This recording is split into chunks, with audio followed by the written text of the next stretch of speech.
Não, eu vou ter que falar. Já tá gravando? Bora lá. Late Night with the Devil, ou Tarde da Noite com o Demônio. Imagina só se nazistas, racistas, fascistas, Goebbels tivessem acesso à mídia, telas, TV, o horror do Vietnã, guerra às drogas, as telas que eram as televisões, hoje são as nossas telas. Late Night with the Devil é muito mais atual do que a gente pode supor. É muito mais... O que eu falo?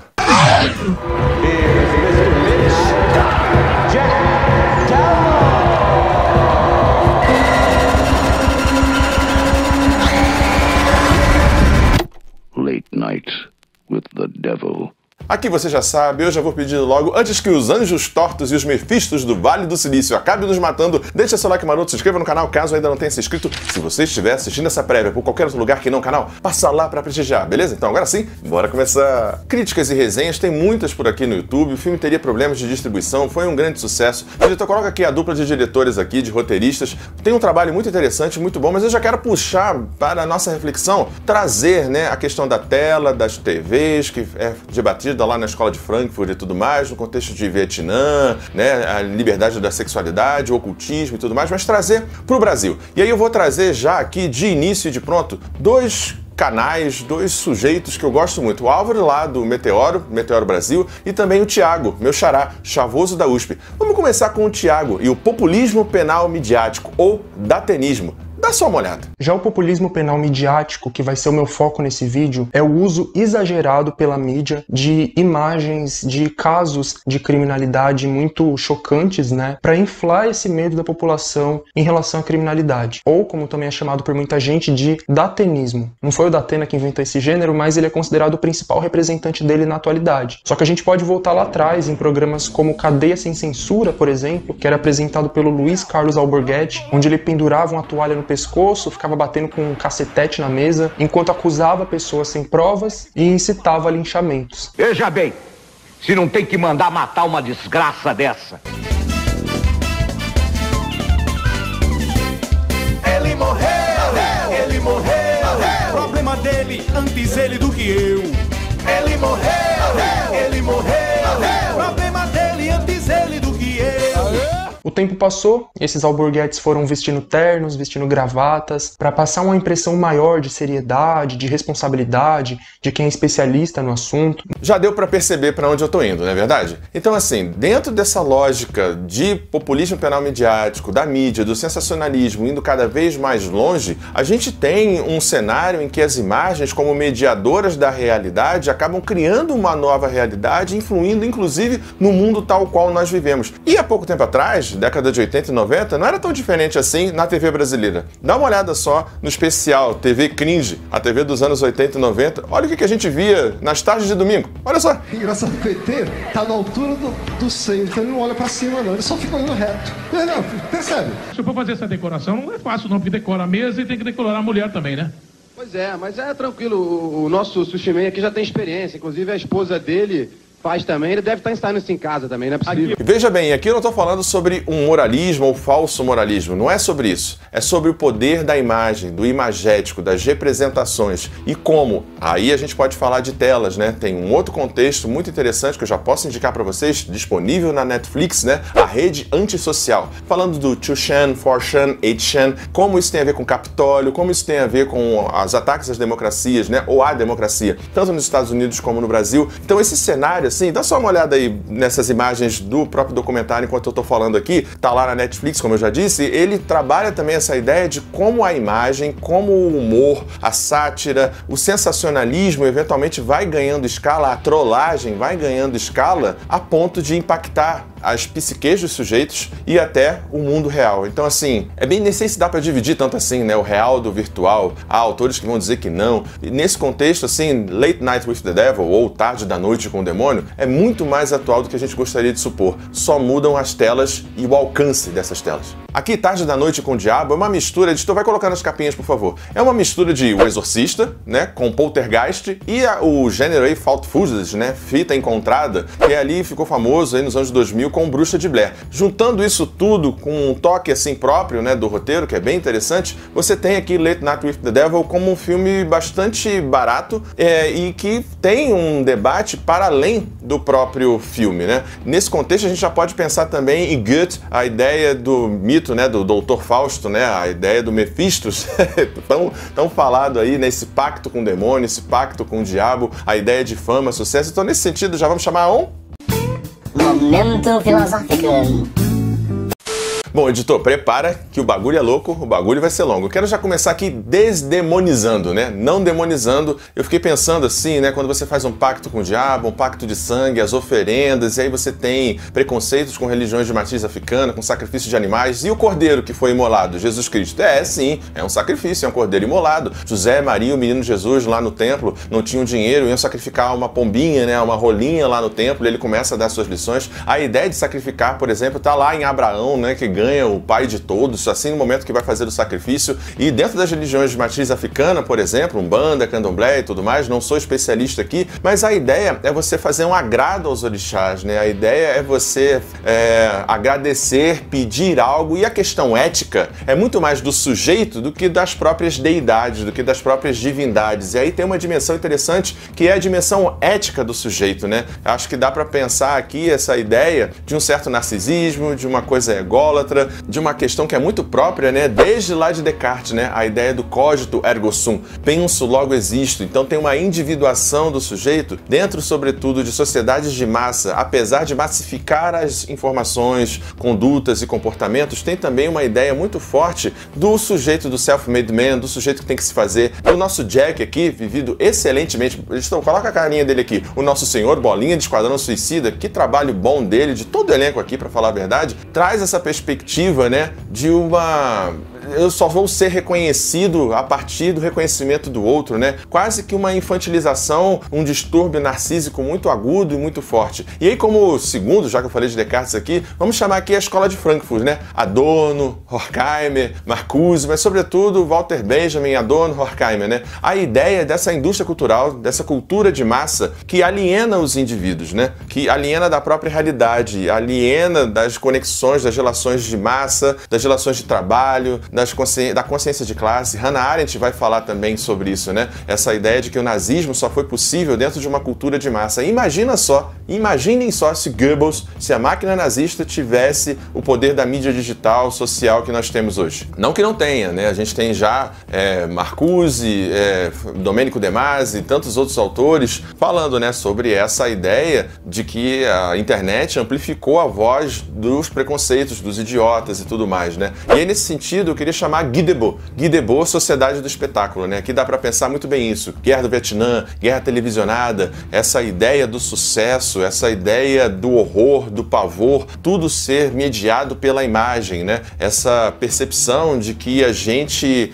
vai passando um feed infinito ou vendo imagens em loop repetidas, e isso vai de alguma forma moldando não só a nossa consciência coletiva, como eventualmente até impacta nossos sonhos, como vai dizer Freud, Jung, etc, né? Nossos sonhos têm os símbolos, os simbólicos do mundo desperto, né? Isso tudo no onírico é misturado e isso impacta a nossa vida, assim, né? Então, dentro dessa visão, a sociedade do espetáculo e a imagem como mediadora, ela despolitiza, ela empobrece, e nesse cenário, a gente pode já chamar de novo Goethe, né? O mito do Dr. Fausto. A gente vai colocando umas capinhas aí do mito do Dr. Fausto, virou peça, né? Uma peça britânica famosa aí que ganhou o boom, assim. É quase que um conto dos irmãos Grimm, né? Tem sempre uma moral da história. Um caminho fácil para o conhecimento, né? O Dr. Fausto tenta fazer esse pacto com Mephistos fica enganando ele o tempo inteiro, dá mais ele tempo de vida, e no final das contas ele não consegue o que tem. O demônio e tal, ele tem sempre um artifício, uma artimanha para te ludibriar. Nesse cenário, o nosso Jack se assemelha muito ao datenismo, né? Com a coisa do CPF cancelado, a ideia de você ter uma visão policialesca do mundo, um sensacionalismo em cima de tudo, um tom muito alterado, e nesse cenário ser um eterno número 2 não é suficiente para esse ego, para esse narciso tão deturpado que é o do Jack.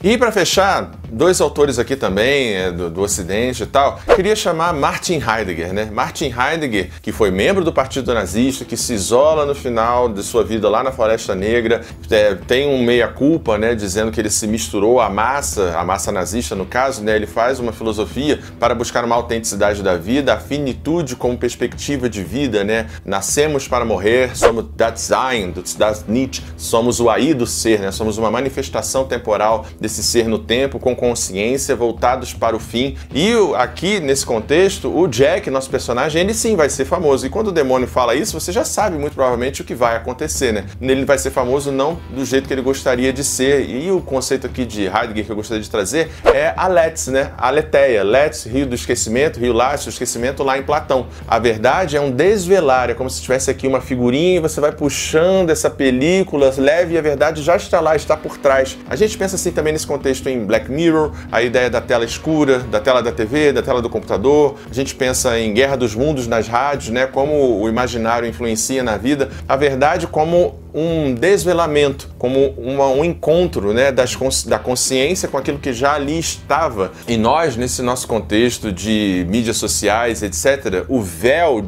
da realidade mediado pelas imagens e pelas telas, ele acaba ficando cada vez mais duro, mais opaco e mais difícil da gente ver além. Não por acaso a gente tem fake news, né, no caso aqui no Rio Grande do Sul, pessoas genocidas, homicidas, necropolíticas, se utilizando inclusive das mídias para, se não ajudar, atrapalhar. Então a verdade ela está mais difícil de ser revelada. E para fechar esse momento filosófico, que já está grande, editor, desculpa aí. Platão, sim, Platão. A caverna é aqui, a caverna é agora. Jack, nosso protagonista, ele tem um momento que ele vem para a câmera e ele pede: parem de assistir, parem de ver. Aquela coisa bem em plano holandês, vou tentar fazer aqui, ó. Parem de assistir, parem de ver e tal. Ele vai pedindo, por favor, desligue a tela, vá para o mundo, etc, etc, né?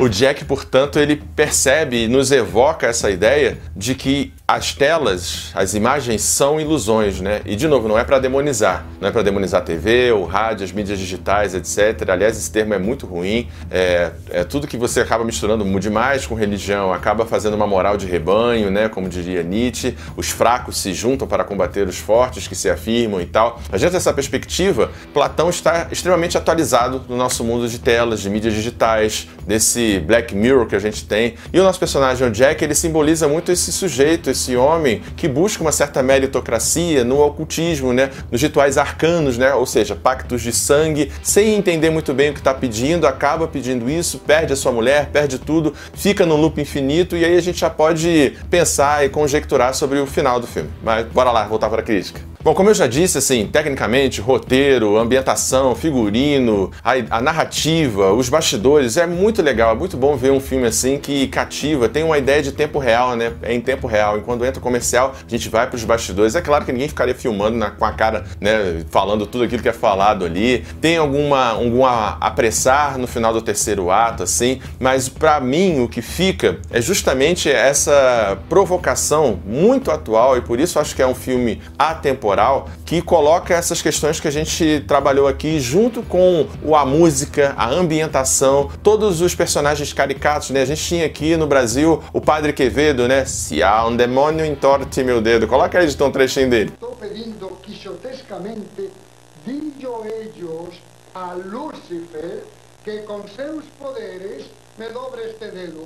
Essa coisa das seitas satânicas, né, apocalípticas, né, que no final você tem essa coisa da escatologia. Teve uma citação recente, né, do Tarantino também, em Era Uma Vez em Hollywood, que ele reimagina a história. Caso esse ocultismo, esse satanismo não fosse tão influente nos Estados Unidos nessa época de desespero, de não encontro. Aqui no Brasil a gente tem o expoente, assim, né, do satanismo, de crítica ao cristianismo, né, que é o Paulo Coelho, o Raul Seixas, né, com a música Gita, que coloca o Deus, essa divindade, como um contraditório. Eu sou o doce, o largo, o amargo, o profundo, o raso, a letra A tem meu nome. Eu sou o tudo e o nada Tudo isso ali dentro desse bojo da década de 70 e 80 ganha muita força, e Tarde da Noite com o Diabo é um filme que faz a gente pensar muito mais do que eu imaginava. E aí vamos falar dessa teoria desse final. Bom, pra mim, no final, a questão da estática e tudo mais já é pra fazer uma meta-linguagem, né? Quando a cabeça da menina abre e tal, é a visão do espectador baseado na questão do roteiro que é colocada sobre uma hipnose coletiva. Acredito que o Jack, ele mata apenas a menina, ele liberta eventualmente esse demônio, ele fecha o ciclo e ele fica assim vivo, ele ouve as sirenes, ele fala sonhador, despertar,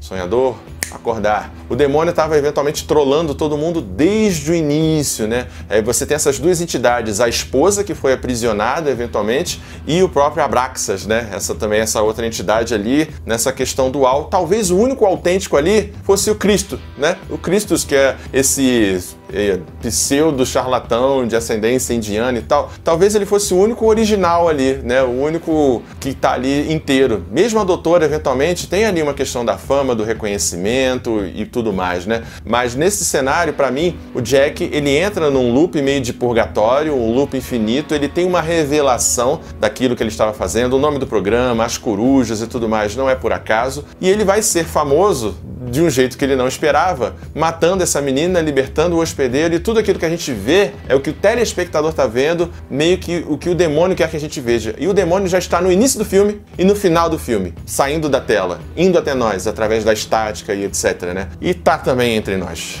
né? O demônio está entre nós. O demônio nesse sentido da falta de empatia, da falta de alteridade, da divulgação de fake news e notícias que matam, não só no sentido de matar uma vizinha com uma notícia falsa que ela é, sei lá, pedófilo, local e etc. Não, Rio Grande do Sul, Brasil, outros cenários, outros contextos em que estados, indivíduos, partidos divulgam notícias falsas, jogam uma névoa sobre a realidade, dificultam o trabalho e sim, causam dor, causam morte, causam sofrimento, a invisibilização de certas pautas, de certos grupos, minorias, no sentido, sei lá, de refugiados climáticos, minorias étnicas, de trans e etc, que a mídia vai apagando. Então, assim, mais uma vez, Tarde da Noite com o Diabo é um filme que tem temas para além do próprio filme e, bom, por isso tudo, a minha nota para Tarde da Noite com o Diabo é nota 9. É um filme excelente, que eventualmente acelera um pouco no final, tem algumas questões que pode agradar ou desagradar algum, como a coisa das câmeras, né, que ficaram ali gravando tudo o tempo inteiro, mas assim, é um filme excelente, com um grande debate, e se você pensou outras coisas para além dessas, deixa aí nos comentários. É isso, pessoal, um grande beijo, um grande abraço e até a próxima. Tchau, tchau, valeu! Ajude o Filodoxia a continuar crescendo. Essa é a nossa chave Pix, considere o clube de membros e muito obrigado por apoiar o canal. Sem você, ele não seria possível. Muito obrigado sempre.